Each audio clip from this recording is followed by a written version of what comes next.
नमस्कार, स्वागत है आप सभी का गणेश एस्ट्रो हेल्प में। मैं हूं आपके साथ डॉक्टर दिलीप और इस वीडियो में हम बात करने वाले हैं तुला लग्न तुला राशि के जो जातक हैं उनके लिए कैसा रहेगा सितंबर का महीना। तुला लग्न सबसे ज़्यादा खूबसूरत लोग, बैलेंस, तुला का आपने वो देखा होगा, बैलेंस दिखा रहता है ना, बैलेंस लाइफ चाहते हैं, बहुत ज़्यादा इम्पोर्टेंस देने वाले, दूसरों को, खुद को, जीवन को, हर एक पक्ष को चाहते हैं कि उसमें खूबसूरती हो, इसीलिए बैलेंस कहा गया। तो इस चक्कर में कई बार बहुत ज़्यादा भागदौड़ भी हो जाती है कि सब कुछ बैलेंस में रहना तो मुश्किल है, पर इसी चीज़ के लिए वो जाने जाते हैं।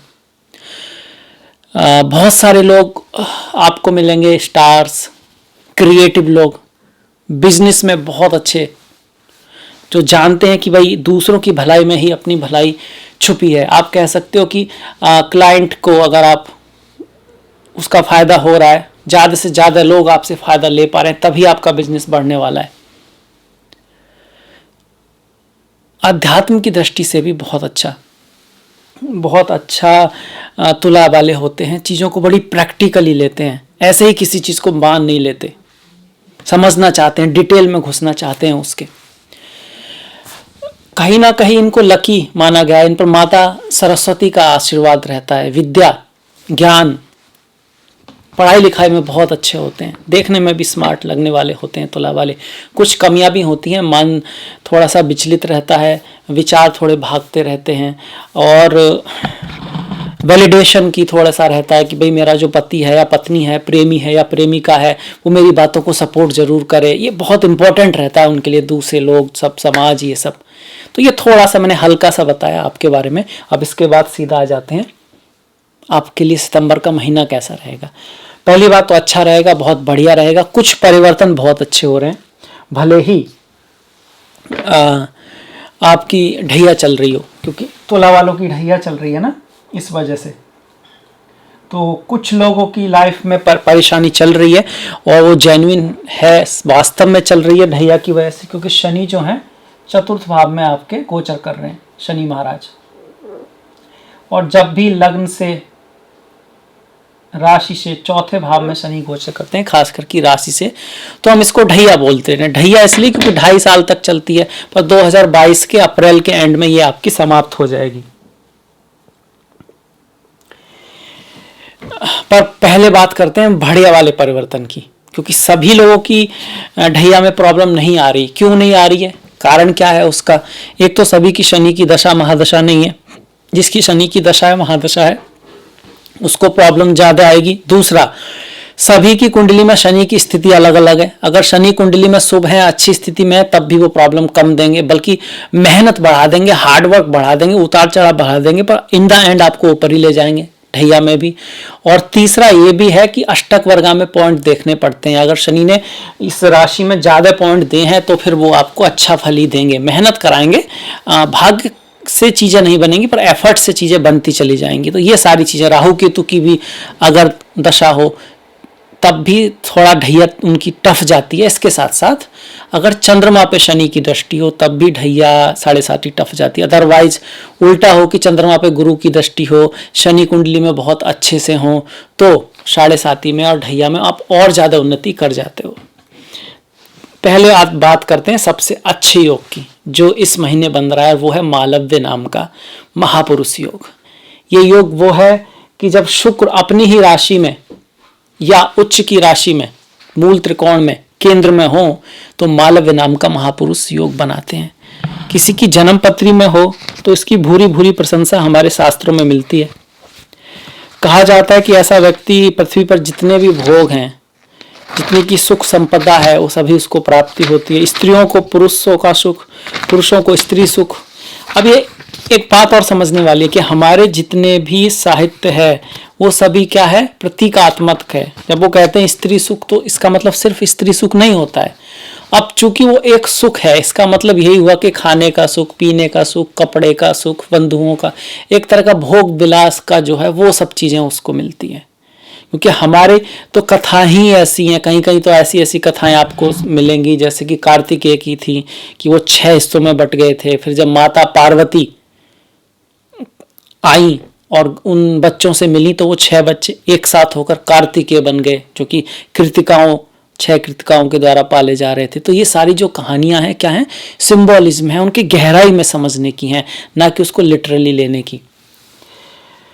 तो भोग देता है व्यक्ति को पृथ्वी के। आजकल के समय में वो और चीजें हो सकती हैं, गाड़ी हो सकता है, बंगला हो सकता है, और कंफर्ट जो आजकल के आईफोन हो सकता है, मर्सिडीज हो सकती है। पुराने समय में वो कभी रथ रहा होगा, तो इस हिसाब से लिखा गया है। उत्तम भोजन वाला विद्वान प्रसन्न मुख शांति चित्त। प्रसन्न मुख मतलब हैप्पी पर्सन होता है, जो होता है उससे खुश रहने वाला होता है। वो आप कह सकते हो कि कठिन समय में भी खुश रहने वाला व्यक्ति होता है, जिसके शुक्र ऐसे होते हैं। पुत्र स्त्रियों के सुख से युक्त सदैव वृद्धि को प्राप्त होने वाला यशस्वी और अच्छी सवारियों में। अच्छी सवारी मतलब आजकल के टाइम में अच्छी गाड़ियां, उस समय कुछ और रहे होंगे। ये रहता है शुक्र अगर किसी का मालव्य योग में आ जाए, जैसा कि आपके उसमें आया हुआ है, प्रथम भाव में ही ऐसा शुक्र है। ये आप देख सकते हो प्रथम भाव है, और इसमें जो है शुक्र अपनी ही राशि तुला में बैठे हैं, जो 6 तारीख को यहाँ पर आ जाएंगे। तो बहुत बढ़िया योग आपका बना हुआ है। इसके बारे में और बातें करेंगे, पर और जो ग्रह बैठे हैं उनकी स्थिति देख लेते हैं। देखिए केतु बैठे हुए हैं दूसरे भाव में वृश्चिक में, और तृतीय भाव खाली है। चतुर्थ में आप देख सकते हैं गुरु और शनि बैठे हुए हैं। अब देखिए ये जो गुरु है यहाँ पर, ये आपके 14 तारीख को आएंगे यहाँ पर आपके चौथे भाव में। बाकी 14 तारीख तक वो कुंभ में ही रहने वाले हैं, कुंभ में ही रहने वाले हैं। वो बकरी हो रहे हैं ना, पीछे जाते जाते 14 तारीख को फिर यहाँ आ जाएंगे मकर राशि में चौथे भाव में, और 14 तारीख तक वो आपके 5वें भाव में कुंभ राशि में रहेंगे। छठा भाव खाली है, 7वां खाली है। अष्टम भाव में जो है राहु गोचर कर रहे हैं, काल पुरुष की दूसरी राशि वृषभ में, और 9वां भाव खाली है, 10वां खाली है। एकादश भाव में सूर्य, अच्छा सूर्य भी यहाँ पर सुपारिजात नाम का राजयोग बनाकर बैठे हुए हैं 17 तारीख तक, तो महीने का आधे हिस्से से ज्यादा तक, और जो कि इसी 17 से बन गया है, 17 अगस्त से 17 सितंबर तक सुपारिजात नाम का योग बना हुआ है। बहुत अच्छा योग है। इसमें भी महीने के 6 दिन शुरू के 6 तारीख तक मंगल यहीं रहने वाले हैं, तो यहाँ लक्ष्मी योग भी बनाएंगे। अब इसके बाद मंगल कन्या राशि में 12वें भाव में जाएंगे 6 तारीख के बाद। सूर्य यहाँ पर 17 तारीख को आ जाएंगे, तो 17 तारीख के बाद फिर से सूर्य मंगल यहाँ पर लक्ष्मी योग बनाएंगे विदेश के भाव में। और बुध आप देख सकते हो, बुध महीने में शुरू से ही 12वें भाव का स्वामी 12वें भाव में बैठकर विमल नाम का विपरीत राजयोग बनाएगा। तो ये सारे ग्रहों की स्थिति रहेगी। अब फिर से आ जाते हैं इसी शुक्र के पर। तो ये शुक्र क्या करेंगे जन्म पत्री में, वो तो हमने बताया। इसके साथ साथ जो बच्चे पैदा होंगे इस समय पे, जो नन्हे छोटे बच्चे जो पैदा होंगे, वो अगर इस समय पे होंगे तो शुक्र उनके बहुत कमाल के चल रहे हैं, तो बहुत लकी समय है। पर अगर गोचर में आए हुए तो क्या है, तब भी उससे लाभ होगा आपको, तब भी उससे लाभ होगा। लग्नेश लग्न में आया है, आपकी प्रतिभा बढ़ेगी, आपकी समाज में स्थिति सुदृढ़ होगी, आपकी हेल्थ में रिकवरी आएगी, आपके पद प्रतिष्ठा सम्मान में भी वृद्धि होगी।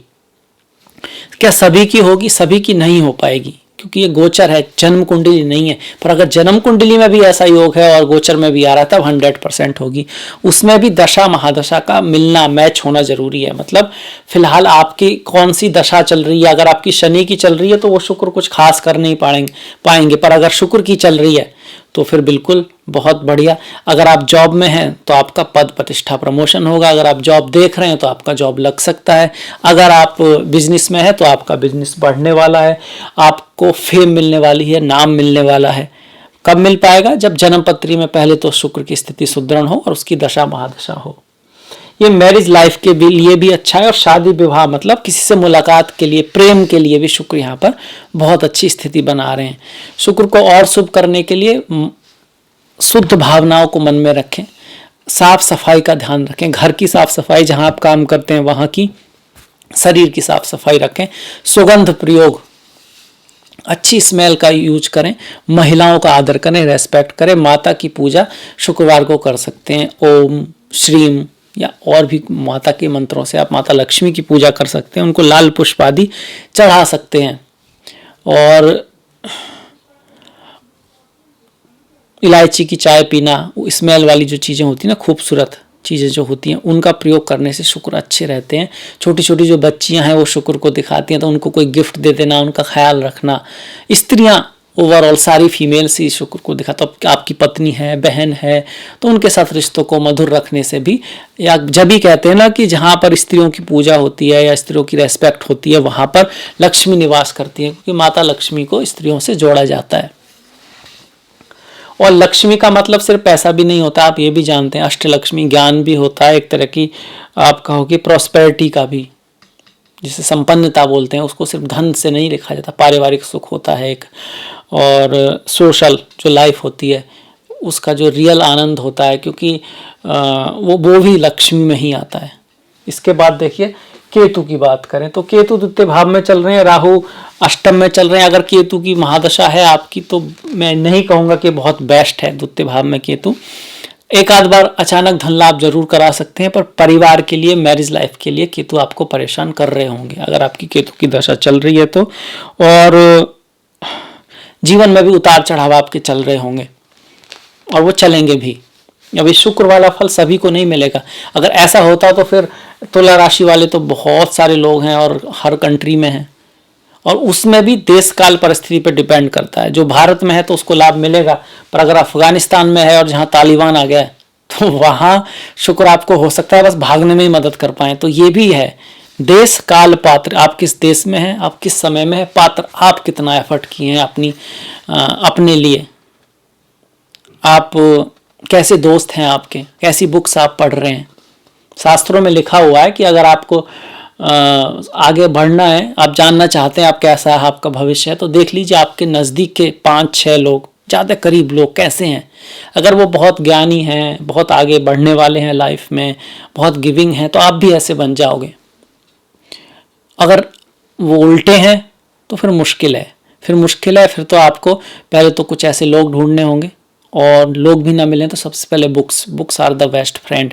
अच्छी अच्छी किताबें पढ़िए, अच्छे वीडियो देखिए जो आपको डेवलप होने में मदद करें, आपके फील्ड के अनुसार आपको जो स्किल चाहिए उसको सीखने में मदद करें। और क्योंकि जैसा अंदर जाएगा वैसा ही बाहर आएगा, मतलब अगर गार्बेज अंदर जाएगा तो गार्बेज ही आएगा। जीवन बगीचे की तरह है, सिर्फ ग्रह आपको नहीं संवार सकते, आपको अपने उसको हर दिन फूलों को जैसे देखते हैं ना, प्यार करते हैं, देखते हैं, पानी देते हैं, खरपतवार को साफ करते हैं, इसी तरह अपनी थॉट्स को हर समय, हर दिन, हर पल क्रिएट करना रहता है। उसमें कुछ अच्छी चीज़ें सीखनी करनी पड़ती हैं, कुछ बातों को समझाना होता है, कुछ बातों को समझना होता है, तो लाइफ इसी तरह से फिर डेवलप होती है। तो कर्म प्रधान है संसार, इसका भी याद रखिए। ऐसा मत कीजिएगा कि वेट करते रहो कि भाई अच्छा समय आएगा तब नौकरी लगेगी। अच्छा समय आएगा तब नौकरी लगने का चांस आएगा, पर वहाँ पर जब आप जाओगे तो अगर आपसे कोई टैलेंटेड आ गया तो आपका अच्छा समय है, आपका चांस आ गया, आप वहाँ चले गए। पर जो अगला बंदा आया है उसका चार्ट का उस आपसे स्ट्रांग हुआ तो फिर क्या होगा, मतलब आपको इंटरव्यू में अच्छा परफॉर्म भी करना पड़ेगा, और उसके लिए आपको उससे संबंधित जो चीज़ें हैं वो आनी भी चाहिए। तो कर्म प्रधान संसार है, ये लेके चलिए। केतु के मामले में बात की, केतु बहुत बढ़िया बेस्ट नहीं है। किसी के केतु ज़्यादा अच्छा रिजल्ट नहीं दे रहे हैं तो भगवान श्री गणेश की पूजा करें, और कुत्ते जो होते हैं उनको कुछ खाना वाना खिला सकते हैं, बुधवार की शाम को या हर दिन खिलाएं, कोई दिक्कत नहीं है। और मछलियों को दाना वगैरह डालने से केतु प्रसन्न होते हैं। इसके साथ साथ संतों की सेवा करने से केतु पर पॉजिटिव रिजल्ट आता है। अगर लगातार आप संतों की सेवा करते हैं तो केतु अच्छा रिजल्ट देने लगते हैं। मेडिटेशन, योगा, ध्यान करने से भी केतु अच्छा रिजल्ट देते हैं। इसके बाद देखिए आ जाते हैं हम गुरु पर। गुरु का एक महत्वपूर्ण परिवर्तन हो रहा है 14 तारीख के बाद। गुरु आपके पंचम से चतुर्थ में आ रहे हैं। तो सबसे पहले तो ये बता दूं, पंचम में तक गुरु जब यहाँ पर हैं तो बहुत अच्छा रिजल्ट दे रहे हैं आपके लिए। जिन लोगों की गुरु की दशा महादशा चल रही थी उनकी ढैया के बावजूद अच्छा रिजल्ट आ रहा था, पर जिनकी नहीं थी और गुरु की स्थिति अगर सही नहीं थी तो वो दिक्कत में चल ही रहे थे। गुरु यहाँ से आपको 1, 2, 3, 4, 5 पांचवीं दृष्टि से नवम भाव को, नौवीं दृष्टि से, सातम दृष्टि से माफ कीजिएगा एकादश भाव को, और नौवीं दृष्टि से लग्न को देख रहे हैं। उनकी जो पांचवी दृष्टि है वो ज्ञान के भाव पर है, विजडम के भाव पर है, गुरु पिता के भाव पर है। तो आपको इन चीज़ों से फायदा होगा, इन चीज़ों से आपको क्या कह सकते हैं, लाभ होगा, गुरु से लाभ होगा। एजुकेशन से लाभ होगा, आप पढ़ाई लिखाई में बहुत अच्छा कर सकते हैं, आपकी संतान बहुत बढ़िया कर सकती है, आपके पुत्र पुत्रियां बहुत बढ़िया कर सकते हैं। अगर आप एजुकेशन में खुद अभी स्टूडेंट हैं तो पढ़ाई लिखाई में आपको स्कॉलरशिप मिल सकती है, आप पढ़ने के लिए कहीं बाहर जा सकते हैं, आपको फेम मिल सकता है, नाम मिल सकता है 14 तारीख तक। उसका कारण बहुत सारे हैं। एक तो गुरु खुद में यहाँ पर अच्छा करते हैं गोचर में, ऊपर से जो सूर्य है यहाँ पर वो सुपारिजात नाम का, आपने वीडियो शायद देखा होगा, बहुत खूबसूरत योग बनाकर बैठे हैं। अगर किसी की जन्म पत्री में ही हो तो उसको तो जीवन के सारे सुख होते हैं, मिलते हैं। यहाँ पर अगर सूर्य ऐसा बनाए, उसके शत्रु भी उसका कुछ बिगाड़ नहीं पाते हैं, वो जहां भी जाता है उसको नाम यश मिलता है। अब आप ये भूल में मत रहिएगा कि वो ऑटोमेटिकली होता है, उसके अंदर क्वालिटी ऐसी होती है, उसकी आवाज़ ऐसी होती है, व्यक्ति इतना दिमाग से भी स्ट्रांग होता है, चीज़ों को बहुत सोच समझ के निर्णय लेता है, मेहनती होता है, पराक्रमी होता है। और अपने काम से जैसे आएगा, तो जैसे काम आपका 10 बजे से 6 बजे तक हो, उसके पास आप घर आ गए तो वो रात को कम से कम 1 आध घंटा अपने जो काम आने वाली चीज़ें हैं उनको प्रिपेयर करता है, या फिर आप कह सकते हो आगे का प्लान बनाता है, एक्स्ट्रा चीज़ें करता है। तो ऐसा नहीं है कि जिसकी कुंडली में ग्रह होते हैं वो उनको अपने आप होता है, वो ऐसा करते हैं, एफर्ट ज़्यादा करते हैं, और कुछ ना कुछ भाग्य भी उनका साथ देता है। तो दोनों ही चीज़ें रहती हैं। तो इनमें से एक चीज़ तो आप भी कर सकते हो, एफर्ट आप भी कर सकते हो, ज्ञान आप भी जुटा सकते हो, मेहनत आप भी कर सकते हो, और जो मेहनत करता है वो फिर धीरे धीरे उसका भाग्य भी साथ देने लगता है। निराशा की बातें अगर आपसे कोई कहता है कि भाई आप मेहनत करोगे निराश होगे, तब भी कुछ नहीं होगा क्योंकि ग्रह बेकार है, तो उसमें उधर एकदम आप कह सकते हो कि उसको सुनना भी नहीं है। हमेशा पॉजिटिव रहना है, प्रयत्न करना है, पर सिर्फ प्रयत्न जो है ऐसे नहीं करना है, हार्ड वर्क। कई बार हम कहते हैं ना हार्ड वर्क तो देखिए बहुत सारे मजदूर लोग भी करते हैं, माफ़ कीजिएगा उसके लिए, पर मैं कहना चाहता हूँ सिर्फ हार्ड वर्क से कोई बड़ा नहीं बनता है, थोड़ा बुद्धिमानी से काम लेना होता है, स्मार्ट वर्क करना होता है, ये समझना होता है कि सिर्फ मेहनत करने से बड़े नहीं बनते हैं, और सही जगह मेहनत करने से, और वो भी सही तरीके से। गलत तरीके से करेंगे तो एक बार को फ़ायदा हो सकता है, पर फंस भी सकते हैं और फिर और बुरी हालत हो सकती है। तो गुरु जो है वो बहुत बढ़िया योग में है आपके लिए 14 तारीख तक। उसके बाद गुरु जब चतुर्थ में जा रहे हैं तो आप कहेंगे कि जिसकी शनि की ढैया चल रही है उसके लिए ठीक ही है, क्योंकि गुरु के आने से थोड़ा सा शनि की दृष्टियां ऑस्पिशियस हो जाएंगी, शनि की दृष्टियां ऑस्पिशियस हो जाएंगी। घर गाड़ी भूमि वाहन खरीदने का योग बनेगा, पद प्रतिष्ठा प्रमोशन ट्रांसफर का योग बनेगा। पर चौथे भाव में गुरु थोड़ी भाग दौड़ तो रखने वाले हैं, बस सिर्फ इतना होगा, थोड़ा थोड़ा लाभ होना शुरू हो जाएगा, क्योंकि यहाँ से जो गुरु की दृष्टियां हैं वो अष्टम पर, 10वें भाव पर और 12वें भाव पर पड़ेंगी। तो अष्टम और 12वां तो मोक्ष का भाव है, उतार चढ़ाव भी बढ़ाएंगे, यात्राएं भी बढ़ेंगी, खर्चा भी बढ़ेगा, पर इसके साथ साथ थोड़ा सा आपका फेम मिलेगा, आपको थोड़ा नाम बढ़ सकता है लाइफ में, कुछ ऐसा पद प्रमोशन हो सकता है जिसकी वजह से दुनिया में आपका नाम हो। ऐसा कब होगा? जब जन्म पत्री में भी कहीं ना कहीं 10वीं का स्वामी मतलब चंद्रमा अच्छे हों, उच्च के हों, शुक्ल पक्ष के हों, गुरु शनि अच्छी स्थिति में हो, तभी ऐसा हो पाएगा। यही कारण है हम कहते रहते हैं होता नहीं है, किसी किसी का ही होता है, क्योंकि सभी की कुंडली में ऐसे योग नहीं होते हैं, अगर हैं तो जरूर होगा। इसके बाद देखिए गुरु की दृष्टियों की बात जो हमने करी 8वें और 12वें की, जो 12वें भाव पर दृष्टि है वो आपको भगाएगी मतलब मेहनत कराएगी आपको। भागोगे तो पद प्रतिष्ठा प्रमोशन मिलेगा, मेहनत करनी होगी। कभी ये साइकोलॉजिकल मेहनत होती है, कभी कभी फिजिकल, यात्राएं बहुत बढ़ सकती हैं और खर्चा भी होगा, और अच्छी चीज़ों पे खर्चा होगा। ये अच्छी बात है कि गुरु अच्छी चीज़ों पे खर्चा कराते हैं, जैसे कि किसी की हेल्प में खर्चा हो सकता है, किसी पुण्य काम में खर्चा हो सकता है, आपके घर में कोई यज्ञ वगैरह हवन आदि में खर्चा हो सकता है, घूमने वगैरह जा सकते हैं, हॉलीडेज़ मनाने परिवार में, वो भी एक अच्छा ही खर्चा है, और बुरे काम में खर्चा नहीं होगा। ये अच्छी बात है गुरु से। अष्टम पे दृष्टि आ रही है, राहु वहां पर बैठे हुए हैं, तो कहीं ना कहीं इन लॉज के साथ उतार चढ़ाव रह सकते हैं, सास ससुर के साथ थोड़ा सा दिक्कत यहाँ पर हो सकती है। और अकल्ट, एस्ट्रोलॉजी, ज्योतिष, गूढ़ ज्ञान, रिसर्च, उसके लिए अच्छा है। पेट्रोल, डीजल, इंश्योरेंस, इस तरह का काम है आपका, तो उसके लिए भी ठीक है, वहाँ गुरु आपकी हेल्प करने वाले हैं। इसके बाद देखिए राहु पे आ जाते हैं। राहु अष्टम में है। अष्टम में राहु, कुछ लोग तो देख के डर जाते हैं कि भाई अष्टम में राहु चल रहे हैं। अब बहुत बढ़िया है भी नहीं, पर कुछ चीज़ों के लिए अच्छा भी है। अगर मेहनत करेंगे तो पद प्रतिष्ठा तो मिल जाएगी, पर भाग्य कुछ खास साथ नहीं देगा। अगर राहु की दशा चल रही है आपकी तो मेहनत करके लेना पड़ेगा। वो भी एक बार करेंगे मेहनत तो हो सकता है ना मिले, 2-3 बार में प्रयास से मिले राहु। हाँ, अगर करेंगे तो कुछ सम्मान मिल सकता है, उसके लिए ठीक है, लाभ भी हो जाएगा। लाभ के लिए भी ऐसा नहीं है, दिक्कत नहीं है, पर हेल्थ का ध्यान है। सबसे महत्वपूर्ण यहाँ पर हेल्थ है। राहु आपके स्वास्थ्य को प्रभावित कर सकते हैं। राहु आपकी पति पत्नी से, प्रेमी प्रेमिका में मिसअंडरस्टैंडिंग पैदा कर सकते हैं। आपके सास ससुर से थोड़ी दूरी यहाँ पे बना सकते हैं। उनकी और आपके बीच में कुछ अटपट हो सकती है, खटपट हो सकती है, मिसअंडरस्टैंडिंग हो सकती है। क्या करें अगर राहु अशुभ फल दे रहे हैं? तो माता दुर्गा की पूजा करें, ओम दुम दुर्गाय नमः का जाप करें। और राहु जो है काम, क्रोध, लोभ, मोह, ईर्षा, अहंकार, भय, मात्सर, ये सब जो होता है ना, इन सब को दिखाते हैं। तो ये हमारे अंदर नेचुरली है, हम लोग जानवर ही हैं, जानवरों से ही चल के आए, हजारों साल का जो इतिहास रहा है। पर अब हम ह्यूमन, मनुष्य जीवन जो मिला है, तो वो शुरुआत है प्रेम की, करुणा की, दया की, समझदारी की, बुद्धिमत्ता की। पर वो सारी चीज़ें भी हमारे साथ हैं जो नीचे वाली चीज़ें हैं। जैसे दिमाग में भी है ना, कि भाई वो जो पुराना दिमाग है, जिसको हम साइंस में बोल देते हैं कि भाई जो हमारी इंस्टिंक्ट को कंट्रोल करता है, वो अभी भी है, बहुत पावरफुल है। पर अब नया भी है जो समझदार है, जो पूरे संसार को साथ में लेके चलता है, जो शांति को समझता है, प्रेम को समझता है, कंपैशन को समझता है। तो राहु वो नीचे वाली चीज़ों को दिखाता है, इंस्टिंक्ट आदि को दिखाता है। तो वो आप पर हावी करा के ही राहु आपको नुकसान कराते हैं अक्सर, या तो गुस्से में, या काम में, या क्रोध में, या लोभ में।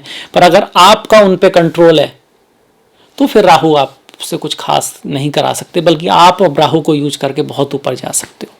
मतलब आप गुस्सा भी करोगे तो दिखाने के लिए, या फिर उस गुस्से का भी आप यूज करोगे और समझ कर करोगे अपनी अच्छाई के लिए, दूसरों की अच्छाई के लिए, तो आप राहु का अच्छा प्रयोग कर सकते हो।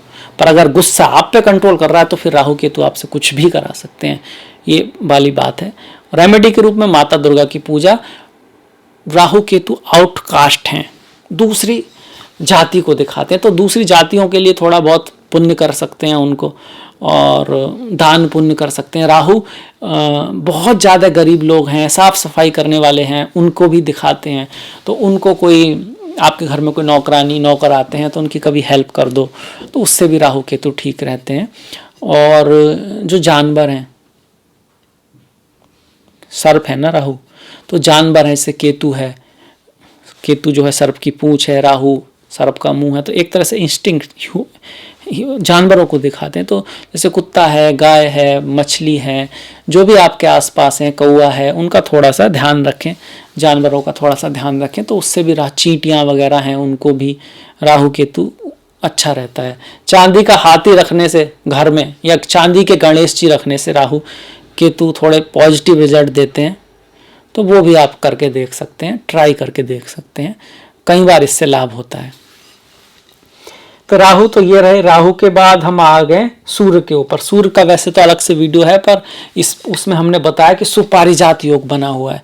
ऐसा व्यक्ति प्रसन्न मुख वाला होता है, मतलब वो हमेशा स्माइल रहती है उसके मुंह पे, और बहुत सारे फ्रेंड्स होते हैं उसके, शत्रु भी उसका कुछ बिगाड़ नहीं पाते हैं, बहुत आगे बढ़ता है लाइफ में, और नेम फेम वाला होता है, नेटवर्क, बहुत सारे लोग उसको जानते हैं। तो उनमें से कुछ लोगों में से तुला वालों का जिसका सूर्य ऐसा ही होगा, तो उनको फिर कुछ ऐसा काम जरूर होगा जिससे उनको यश की प्राप्ति होगी, लोग जानेंगे और पैसा भी आएगा, लाभ भी होगा। ये लाभ योग है।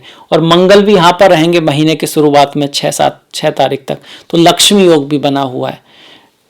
इसके बाद ये सूर्य 12वें भाव में जाएंगे, वहां पर मंगल के साथ लक्ष्मी योग बनाएंगे। तो 12वें भाव का जो लक्ष्मी योग है वो खर्चा भी कराएगा, पर इंपोर्ट एक्सपोर्ट से, विदेशों आदि से आपको लाभ करा सकता है। पर इतने सारे ग्रह 12वें भाव में हो तो थोड़ा स्वास्थ्य का ध्यान रखना चाहिए, लड़ाई झगड़े से बचना चाहिए, डॉक्यूमेंट वगैरह अपने क्लियर और सही रखने चाहिए। 12वें भाव का स्वामी 12वें भाव में रहेगा जो बुध है, और मंगल भी यहाँ पर है। तो देखिए बुध का 12वें भाव में जाना वैसे तो अच्छा है, क्योंकि विमल नाम का योग बना रहा, पर बुध थोड़े सॉफ्ट ग्रह हैं, और अगर ऐसे में मंगल और सूर्य के साथ है तो वाणी को आपको थोड़ी कर्कश करा सकते हैं, कुछ ऐसा मुंह से निकल सकता है। और मैरिज लाइफ के लिए बहुत बढ़िया सिचुएशन नहीं बन रही है, क्योंकि मंगल यहाँ पर होते हैं 12वें भाव में, तो वैसे ही मांगलिक मानते हैं अगर जन्म से हो तो। पर अब सूर्य भी यहाँ पर आ रहे हैं और केतु भी द्वितीय भाव फैमिली के भाव में है, राहु भी लाइफ आफ्टर मैरिज जो होती है उसके भाव में है, और मंगल आपके सप्तमेश है। तो सप्तमेश का 12वें भाव में जाना, पति पत्नी का ध्यान रखें, प्रेमी प्रेमिका एक दूसरे का ध्यान रखें। अच्छा इसमें कुछ हो सकता है, अच्छा क्या हो सकता है, आपके प्रेमी या प्रेमिका को, पति पत्नी को फॉरेन ट्रिप पे जाना पड़ सकता है, या वो आप खुद ही जाना चाहते हैं, हो सकता है, तो बढ़िया है आपके लिए, या उनके साथ आप भी चले जाएं। फॉरेन यात्रा हो सकती है, विदेश में जाना हो सकता है, पर खर्चा रहेगा और आपस में भी थोड़ी खटपट रह सकती है। मंगल को शुभ रखने के लिए हनुमान जी की पूजा करें, मीठे का प्रसाद बांटें, जो ज्योतिषीय रेमेडी है। 3 मुखी रुद्राक्ष पहन सकते हैं, पर रुद्राक्ष पहनने वाले को थोड़ा सात्विक बिहेवियर रखना चाहिए। सूर्य के लिए सूर्य नमस्कार करें, सूर्य को जल दें, राम रक्षा स्रोत, आदित्य हृदय स्रोत का पाठ करें। 1 मुखी या 12 मुखी रुद्राक्ष पहन सकते हैं, पर रुद्राक्ष उसी को पहनना चाहिए जो थोड़ा बहुत सात्विक विचार रखने वाला व्यक्ति हो। अगर सूर्य आपके अच्छा रिजल्ट नहीं दे रहे हैं तो अपने पितरों को याद रखें, अपने पूर्वजों को याद रखें, अपने कल्चर को याद रखें, अपनी रूट्स को याद रखें, उसको सम्मान दें। उसमें कुछ कमी आ गई है तो उसको निकालने में मदद करें। इसके बाद बुध 12वें भाव का स्वामी 12वें भाव में है, तो फॉरेन चीज़ों से फायदा देगा, सुख भोग को बढ़ाने वाला होगा, खर्चा भी थोड़ा बढ़ाएगा पर अच्छी चीज़ों पे। और बुध यहाँ पर नवम के स्वामी है, भाग्य का स्वामी जो है 12वें भाव में जा रहा है, तो यात्राएं दिखा रहा है। भाग्य थोड़ा धीरे साथ देगा, ये भी है, ये भी दिखा रहा है और ये भी दिखा रहा है। भाग्य आपको कहीं ले जा सकता है, बाहर ले जा सकता है, दूर की यात्रा पे ले जा सकता है, विदेश आपको ले जा सकता है, हायर एजुकेशन के लिए आपको बाहर जाना पड़ सकता है, ये भी योग बना रहा है। मंगल सप्तमेश के साथ साथ धन के मालिक भी, धन का मालिक 12वें भाव में, ये फिर से यही दिखाता है कि फॉरेन सोर्सों के थ्रू, मल्टीनेशनल कंपनी के थ्रू, या किसी विदेशी कंपनी में, या किसी तरह से बाहर का कुछ सहयोग धन के लिए हो सकता है। या फिर ये दूसरा बताता है कि आपका थोड़ा हॉस्पिटल पे, आश्रम पे या जेल पे खर्च हो सकता है। मतलब लड़ाई झगड़े से बचें, स्वास्थ्य को ध्यान में रखें, इस चीज़ का ध्यान रखें। दोनों ही चीज़ें एक ही ग्रह दिखा रहा है। तो ये हमने लगभग सारे ग्रह देख लिए। अब इस महीने के त्योहारों पे आ जाते हैं। तो 3 सितंबर का शुक्रवार की अजा एकादशी है। भगवान श्री हरि विष्णु के जो भक्त हैं उनके लिए बहुत महत्वपूर्ण त्यौहार है। 4 सितंबर का प्रदोष व्रत, 5 सितंबर की शिवरात्रि है। और जो भगवान भोलेनाथ के भक्त हैं उनके लिए चिदानंद रूपा शिवोहम शिवोहम, मन बुद्धि अहंकार चित्तानि ना हम, न मन हूँ, न बुद्धि हूँ, न अहंकार हूँ, न चित्त ही मैं हूँ, तो क्या हूँ, आनंद रूप हूँ, ज्ञान स्वरूप हूँ, चैतन्य हूँ, शिव हूँ। 7 तारीख की अमावस्या है। अमावस्या को पितरों से जोड़ते हैं। किसी की कुंडली में पितृ श्राप होता है तो अमावस्या का बहुत महत्व बढ़ जाता है।